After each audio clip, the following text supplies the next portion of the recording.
गर्जना बीते दिनों मुझसे आप सुनते रहे हैं। हाथ उठा के बुलाइएगा यूं कह के कि आग इतनी कि समंदर उबाल के रख दूं, और बात आ जाए तो पर्वत उछाल के रख दूं, और मेरे प्यारे देश तेरे जख्मों की सौगंध मुझे तू जब कह दे तो कलेजा निकाल के रख दूं।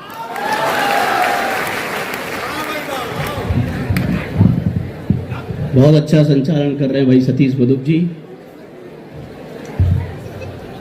मंच पर उपस्थित सभी लोग, सामने मेरे मुख्य अतिथि जी हैं, आदरणीय अखिलेश यादव जी, आदरणीय शिवपाल यादव जी, आदित्य भैया, सभी लोग, सभी को प्रणाम अपना देता हूं। हासिम फिरोजाबादी को सुन रहे थे, अभी उन्होंने कहा किसी एक बीच उन्होंने कहा कि नेताजी हमको छोड़कर चले गए। तो हासिम भाई बोले नेताजी अभी भी जिंदा है। उसका जवाब मैं दूंगा, पहले अपना तेवर रखता हूं। आदरणीय शिवपाल यादव जी बैठे हैं, 6 बार के विधायक हैं जसवंत नगर से। एक बात बोल रहा हूं, अच्छी लगे तो पूरे सदन का समर्थन चाहिए।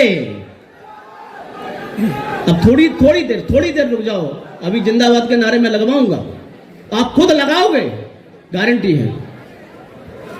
हाँ भैया बदौलिया साहब स्वागत है। आजादी के समय, अखिलेश भैया, आजादी के समय 40 करोड़ लोग सुभाष चंद्र बोस को नेताजी कहते थे।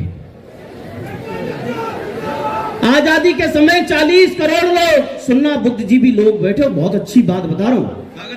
आजादी के समय 40 करोड़ लोग सुभाष चंद्र बोस को नेताजी कहते हैं। आज के समय में 140 करोड़ माननीय मुलायम सिंह यादव को नेताजी कहते हैं। उससे ज्यादा तालियां अब चाहिए मिलेंगी। चाचा जी को 6 बार विधायक बनाया आदरणीय मुलायम सिंह जी ने जी, मंत्री बने, बड़ी उपलब्धि नहीं है। कई लोग हैं मंत्री, 6 बार के विधायक भी हैं, बड़ी उपलब्धि आपको अखिलेश यादव ने दी है। उन्होंने आपसे जब चाचा कहा तो पूरा देश आपसे चाचा कहेगा। जय जय। आजादी के समय प्यार से पंडित जवाहरलाल नेहरू को चाचा कहा जाता था। 40 करोड़ लोग कहते थे, लेकिन 140 करोड़ लोग शिवपाल यादव को प्यार से चाचा कहते हैं। शाबाश। और अखिलेश भैया, बाहर जब हम खड़े थे तो एक बूढ़े बाबा थे, लगभग उनकी उम्र रही होगी 90 साल, वो अंदर आ रहे थे। तो वो हमसे बोले, बेटा चाचा आए गए। हमने आपके भी चाचा हैं? बोले नहीं चाचा नहीं, लेकिन हम चच्चे ही कहते हैं। हमने वैसे आपके कौन है? वैसे तो हम उनके चचिया ससुर हैं, वो हमारे दामाद हैं। जे हाल है, पूरा देश चाचा कह रहा। अपना तेवर रखता हूँ, शुरू करता हूँ। स्वागत है। अभी एक बात हो रही थी, दीपक मिश्रा जी कह रहे थे कि राष्ट्रवादी भाजपा कहते हैं, समाजवादी राष्ट्रवादी नहीं है। मैं 2 पड़ले पर समाजवादी पार्टी और मुलायम सिंह यादव जी को रखूंगा। राष्ट्रवाद और राम जी की भक्ति, अगर दोनों पर खरा उतरूं तो आपकी तालियों का आशीर्वाद मुझे चाहिए। पहले एक बार जोरदार तालियां बजा दो, बाद में बजी या ना बजी। हाँ, कि सबको लगने लगे प्राण अपने प्रिय तो, सीमा पर रचा है तो बोलो कौन डोलेगा। घर में ही बैठकर जो जपते रहे राधे राधे, पापियों के लिए भुजदंड बोलो कौन तोलेगा। साहस की कहानी वाले, राणा की जवानी वाले, वीरता के पन्ने बोलो कौन खोलेगा। और हम भी जो लिखने लगे गोरियों के गाल पर, फिर इंकलाब वाली भाषा बोलो कौन बोलेगा। जोरदार तालियां बजाओ। अखिलेश भैया, उन्होंने कहा दीपक मिश्रा जी ने कि समाजवादी राष्ट्रवादी नहीं, ऐसा भाजपा कहती है। भाजपा एक बात बताएं, सही कहती है। उनका जो राष्ट्रवाद है वो अलग है। उनका राष्ट्रवाद गॉडसे वाला है, हमारा राष्ट्रवाद गांधी वाला है। ये अंतर है। कविता रखता हूं। आजकल सोशल मीडिया पे एक ट्रेंड चल रहा है कि नाथूराम गॉडसे की तरफ हो या गांधी की तरफ। मैंने देखा है लोग गॉडसे करने लगे। युवा पीढ़ी के लोग, आप जानते नहीं हो नाथूराम गॉडसे कौन थे।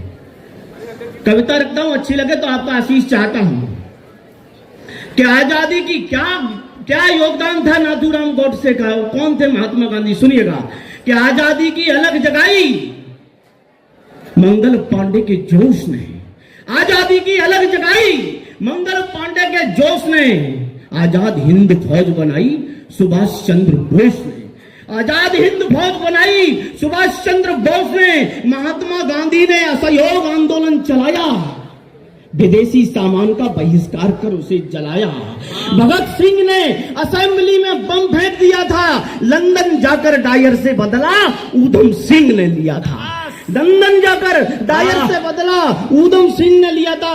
भारत माता की जय गूंज रही थी सारे ब्रह्मांड में, भारत भारत भारत माता की जय गूंज रही थी सारे ब्रह्मांड में। अशफाकुल्लाह फांसी चढ़ गए काकोरी के कांड में, अशफाकुल्लाह फांसी चढ़ गए काकोरी के कांड में। चंद्रशेखर ने खुद को उड़ा लिया इस स्वतंत्र प्रदेश के लिए। बोलो गॉडसे ने क्या किया इस देश के लिए, बोलो बोलो गॉडसे ने क्या किया इस देश के लिए। गॉडसे की जितनी उम्र थी लगभग उतनी उम्र भगत सिंह, सुखदेव, राजगुरु, चंद्रशेखर आजाद की। बराबर सर्च कर लेना आप। तुम चाहते तो वीरों की फौज का हिस्सा बन सकते थे, तुम चाहते तो वीरों की फौज का हिस्सा बन सकते थे, आजादी के स्वर्णिम पन्नों पर कोई किस्सा बन सकते थे। तुम चाहते तो लाला की मौत का बदला सैंडर्स से ले सकते थे, तुम चाहते तो गोरी सरकार को मुंह तोड़ जवाब दे सकते थे, तुम चाहते तो बटुकेश्वर का साब निभा सकते थे असेंबली के केस में, अंग्रेजों का जीना मुहाल कर सकते थे अपने ही देश में। सवाल यही है तुमने क्रांति की मशाल खुद नहीं जलाई। सवाल यही है तुमने क्रांति की मशाल खुद नहीं जलाई। सवाल यही है तुमने फिरंगियों पर गोली नहीं चलाई। क्या कहना है? तालियां कम है, जोरदार बजाओ। सवाल यही है तुमने फिरंगियों पर गोली नहीं चलाई। काकोरी में तुमने बिस्मिल का साथ क्यों नहीं दिया बोलो, काकोरी में तुमने बिस्मिल का साथ क्यों नहीं दिया बोलो। चंद्रशेखर आजाद जैसा संकल्प तुमने क्यों नहीं लिया बोलो, चंद्रशेखर आजाद जैसा संकल्प तुमने क्यों नहीं लिया बोलो। ना जेल गए, पूरा सदन ताली बजाएगा, मैं गारंटी दे रहा हूँ। स्वागत है बहन। महात्मा गांधी को अगर चंद्रशेखर आजाद, भगत सिंह, सुखदेव, राजगुरु में से कोई गोली मारता तो बात सुनने की थी, समझने की थी, लेकिन नाथूराम गॉडसे ने मारी। नाथूराम गॉडसे ने ना जेल गए, ना गोली खाई, ना जेल गए, ना गोली खाई, ना स्वतंत्रता में कोई भागीदारी थी। बताओ गॉडसे किस हैसियत से तुमने गांधी को गोली मारी थी, बताओ गॉडसे किस हैसियत से तुमने गांधी को गोली मारी थी। एक व्यक्ति बोले उनको बंटवारा अच्छा नहीं लगा। बंटवारा क्यों अच्छा नहीं लगा? उन्होंने कहा उनकी इच्छा थी मुसलमान एक तरफ, हिंदू एक तरफ, इस चीज से वो नाराज हो गए। अच्छा, तो मैंने कहा आपकी इच्छा क्या है? एक नेता थे, बोले हम तो चाहते हैं मुसलमान मुक्त हिंदुस्तान होना चाहिए। ये गॉडसे की इच्छा थी। हमने कि अगर नहीं गए पाकिस्तान मुसलमान तो बोले इनको मार देना चाहिए। ये विचारधारा इस देश में पनपेगी? नेताजी के देश में ये विचारधारा? जो लोग कहते हैं कि मुसलमान मुक्त भारत, मुसलमानों को मार दो, अखिलेश भैया ये सदन में सबसे ज्यादा तालियां बजवाएगी 4 महीने। सुनना कि जब भारत की सरहद पर संकट के बादल छाए थे, समर्पित करता हूं सबीना दीप हासिम फिरोजाबादी को, कि जब भारत की सरहद पर संकट के बादल छाए थे तब अब्दुल हमीद ने 15 पेंटा टैंक उड़ाए थे। तब अब्दुल हमीद ने 15 पेंटा टैंक उड़ाए थे। फांसी के फंदे पर झूलती उस नौजवानी को भूल गए क्या? अशफाकुल्लाह वाली उस कुर्बानी को, रहीम दास को भूल गए या भूल गए रस खान को, लक्ष्मीबाई का साथ निभाने वाले गौस खान को? अरे कौन है ठेकेदार हिंदुत्व के? मुझे उनका बता दो। मुसलमानों से नफरत करने वालों केवल इतना बता दो, कर गए दुनिया में नाम अमर, वो नाम कहां से लाओगे? अगर मर गए सारे मुसलमान तो अब्दुल कलाम कहां से लाओगे? घर मर गए सारे मुसलमान तो अब्दुल कलाम कहां से लाओगे? बहुत अच्छे भैया। मैं एक कविता माननीय मुलायम सिंह जी पर मैंने चाचा जी लिखी है, अगर आप आदेश करें गुरु भैया तो मैं सुना। स्वागत है। थोड़ा वॉल्यूम बढ़ा देना हमारा।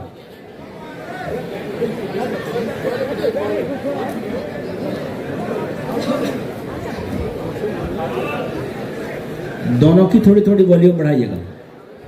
अच्छा, एक चर्चा चलती है चाचा जी कि जब योगी जी पहली बार मोदी जी से कहा कि तुम्हारी ही हुकूमत में तुम्हारे साम्राज्य की जड़ों को हिला देगा, तुम्हारी ही हुकूमत में तुम्हारे साम्राज्य की जड़ों को हिला देगा, देख लेना एक दिन घाट घाट का पानी तुम्हें पिला देगा। देख लेना एक दिन घाट घाट का पानी तुम्हें पिला देगा।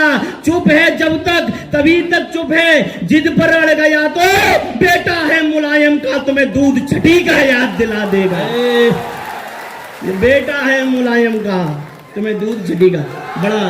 देखिए मैं राष्ट्रवाद पर हूं। जे राष्ट्रवादी लोग है ना जे, सुनो सुनो भैया, ओ भैया,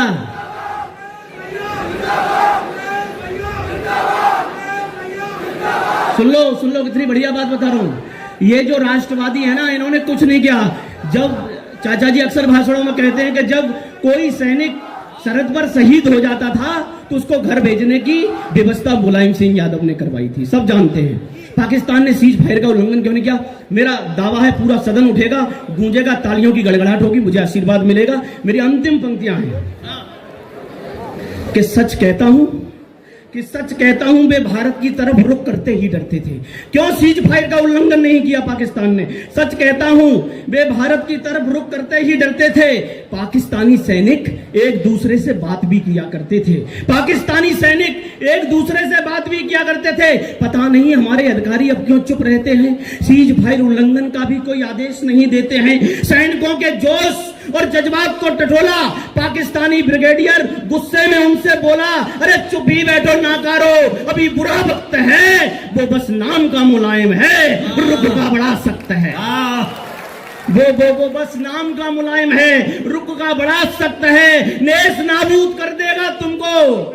एक एक हाथ खुलते देखना चाहता हूं। पाकिस्तानी ब्रिगेडियर कह रहा अपने सेना से, नेस नाबूद कर देगा तुमको, नस नस में लावा भर देगा, लाहौर कराची तक वो जिला इटावा कर देगा। लाहौर कराची तक वो जिला इटावा कर देगा। आपको वो जवाब, चाचा जी मुझे तो ध्यान है जब लोकसभा के चुनाव चल रहे थे अखिलेश भैया, तो यहाँ योगी जी आए जसवंत नगर में, भाषण दे रहे थे। महंत हैं योगी जी, हाँ। और भाषण उनका सुनना, भाषण में कह रहे थे सत्यनारायण की कथा के बाद जो चूर्ण बटता है, ये भाषा शैली है। सत्यनारायण की कथा के बाद तो चरणामृत बटता है। 4 लाइन भेज रहा हूं योगी जी को, अगर अच्छी लगे तो तालियों का आशीर्वाद देना। कि भगवा चोला ओढ़ के संत बने बैठे हैं, भगवा चोला ओढ़ के संत बने बैठे हैं, धर्म के ठेकेदार यहाँ अनंत बैठे हैं। चूरन चरणामृत में भेद नहीं मालूम जिनको, वो गोरखपुर के महंत बने बैठे हैं, वे गोरखपुर के महंत बने बैठे। अंतिम लाइन उन्होंने कहा था, हमारे आसिम भाई कह रहे थे ना कि नेताजी अभी भी जिंदा है, तो सुनो कि कोई सूरमा तुम्हारी जड़ों को हिला नहीं पाया। उंगली कर रहा हूं अखिलेश यादव की तरफ, आपकी तालियां बताएंगी चौथी लाइन पर। कोई सूरमा तुम्हारी जड़ों को हिला नहीं पाया, वक्त कैसा अभी रहा हो तुमने सबका साथ निभाया। अरे अच्छे अच्छे बह गए तुम्हारे जज्बे जुनून में, नेताजी अभी भी जिंदा है अखिलेश के खून में। नेताजी अभी भी जिंदा। बहुत आभार, बहुत धन्यवाद।